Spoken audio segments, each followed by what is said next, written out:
বন্ধুরা, আপনারা অনেকেই অধীর আগ্রহে অপেক্ষা করছেন গরিব ঘরের রাজপুত্র নাটকের ৪১ নম্বর এপিসোডের জন্য।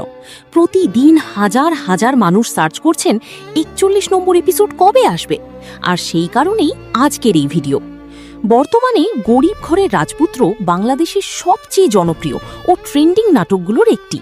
প্রতিটি এপিসোডেই নতুন নতুন চমক থাকায় দর্শকদের আগ্রহ দিন দিন আরও বেড়েই চলেছে।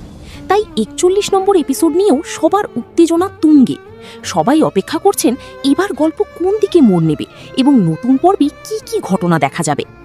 আপনারাও যদি ৪১ নম্বর এপিসোডের জন্য অপেক্ষা করে থাকেন, তাহলে এই ভিডিওটি অবশ্যই শেষ পর্যন্ত দেখুন, কারণ এই ভিডিওতে আমি জানিয়ে দিচ্ছি ৪১ নম্বর এপিসোড কবে প্রকাশ হতে পারে এবং আপনারা কোথায় দেখতে পারবেন। সবশেষে একটি সুখবর, আপনাদের অপেক্ষার আর বেশি সময় নেই। গরিব ঘরের রাজপুত্র নাটকের ৪১ নম্বর এপিসোড আগামীকাল প্রকাশিত হবে, তাই মিস করতে না চাইলে প্রস্তুত থাকুন এবং নতুন এপিসোড উপভোগ করুন।